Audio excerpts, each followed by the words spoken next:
Hey, you all, back again, and this is the ninth installment of me reading the Bible aloud. I am narrating the Bible to encourage you to read it for yourself, because that is how you gain knowledge. That is how you fall in love with the Lord. That is how you comprehend what He did for you. He really did die for you, and then He rose Himself from the dead because He's God and He can do anything. And through great difficulty, He has given you a chance to be redeemed, because the problem is not God. The problem is actually with us. We have sin within us, and we are the one that reject God's ways. And that's what sin is. Sin is rebellion. Sin is lawlessness. Sin is just doing whatever you want to do and pushing God out of the equation. And God is a good God. We need Him. We need a Savior, and that's who Jesus is. With that being said, y'all, I'm just going to pick up where I left off. I'm reading at the New International Version. Once again, I encourage you to start reading from the New Testament. And yeah, here we go. You don't necessarily have to watch, just listen in. And we are picking up in Matthew chapter 15, verses 29. And it says, Jesus left there and went along the Sea of Galilee. Then He went up on a mountainside and sat down. Great crowds came to Him, bringing the lame, the blind, the crippled, the mute, and many others, and laid them at His feet, and He healed them. The people were then amazed when they saw the mute speaking, the crippled made well, the lame walking, and the blind seeing, and they praised the God of Israel. Jesus called His disciples to Him and said, I have compassion for these people. They have already been with me 3 days and have nothing to eat. I do not want to send them away hungry, or they may collapse on the way. His disciples answered, Where could we get enough bread in this remote place to feed such a crowd? How many loaves do you have? Jesus asked. 7, they replied, and a few small fish. He told the crowd to sit down on the ground. Then He took the 7 loaves and the fish, and when He had given thanks, He broke them and gave them to the disciples, and they in turn to the people. They all ate and were satisfied. Afterwards, the disciples picked up 7 basketfuls of broken pieces that were left over. The number of those who ate was 4,000 men, besides women and children. After Jesus had sent the crowd away, He got into the boat and went to the vicinity of Magadan. The Pharisees and the Sadducees came to Jesus and tested Him by asking Him to show them a sign from heaven. He replied, When evening comes, you say, it will be fair weather, for the sky is red. And in the morning, today it will be storming, for the sky is red and overcast. You know how to interpret the appearance of the sky, but you cannot interpret the signs of the times. A wicked and adulterous generation looks for a sign, but none will be given it except the sign of Jonah. Jesus then left them and went away. When they went across the lake, the disciples forgot to take bread. Be careful, Jesus said to them. Be on your guard against the yeast of the Pharisees and the Sadducees. They discussed this among themselves and said, It is because we didn't bring any bread.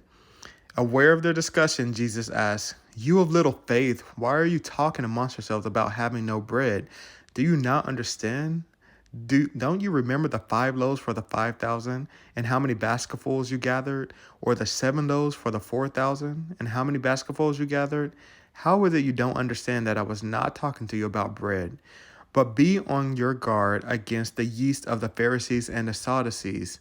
Then they understood that He was not telling them to guard against the yeast used in bread, but against the teachings of the Pharisees and the Sadducees. When Jesus came to the region of Caesarea Philippi, He asked His disciples, Who do the people say the Son of Man is? They replied, Some say John the Baptist. Others say Elijah, and still Jeremiah or one of the prophets.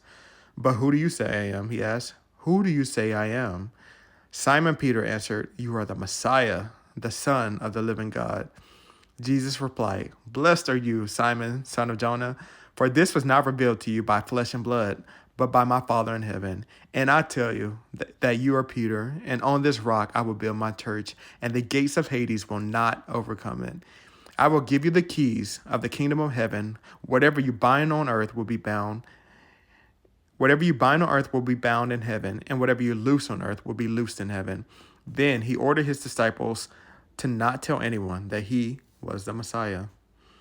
From that time on, Jesus began to explain to his disciples that he must go to Jerusalem and suffer many things at the hands of the elders, the chief priests, and the teachers of the law, and that he must be killed and on the third day be raised to life. Peter took him aside and began to rebuke him. "Never, Lord," he said, "this shall never happen to you."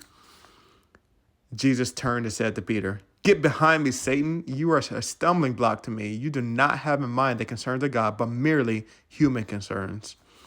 Then Jesus said to the disciples, "Whoever wants to be my disciple must deny themselves and take up their cross and follow me. For whoever wants to save their life will lose it, but whoever loses their life for me will find it. What good will it be for someone to gain the whole world, yet forfeit their soul? Or what can anyone give in exchange for their soul? For the Son of Man is going to come to his Father, for the Son of Man is going to come in his Father's glory with his angels, and then he will reward each person according to what they have done. Truly I tell you, some who are standing here will not taste death before they see the Son of Man coming in his kingdom." After 6 days, Jesus took with him Peter, James, and John, the brother of James, and led them up a high mountain by themselves. There he was transfigured before them. His face shone like the sun, and his clothes became as white as light. Just then appeared before them Moses and Elijah talking with Jesus. Peter said to Jesus, "Lord, it is good for us to be here. If you wish, I will put up 3 shelters, one for you, one for Moses, and one for Elijah." While he was still speaking, a bright cloud covered them, and a voice from the cloud said, "This is my son whom I love. With him I am well pleased. Listen to him." When the disciples heard this, they fell face down to the ground and were terrified. But Jesus came and touched them. "Get up," he said, "don't be afraid." When they looked up, they saw no one except Jesus.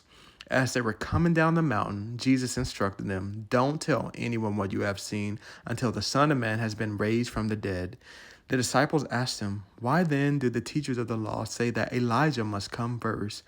Jesus replied to them, "To be sure, Elijah comes and will restore all things, but I tell you, Elijah has already come, and they did not recognize him, but have done to him everything they wish. In the same way, the Son of Man is going to suffer at their hands." Then the disciples understood that he was talking to them about John the Baptist. Wow. When they came to the crowd, a man approached Jesus and knelt before them. "Lord, have mercy on me, my son," he said. "He has seizures and is suffering greatly. He often falls into the fire or under water. I brought him to your disciples, but they could not heal him."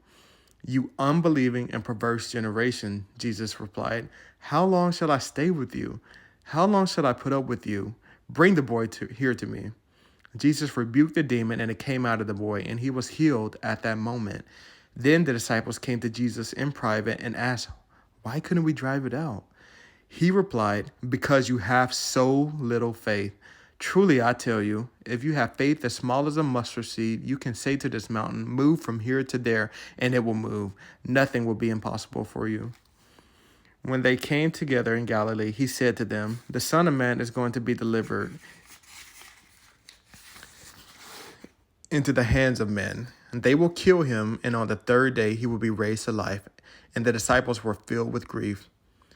After Jesus and his disciples arrived in Capernaum, the collectors of the 2 drachma temple tax came to Peter and asked, "Doesn't your teacher pay the temple tax?"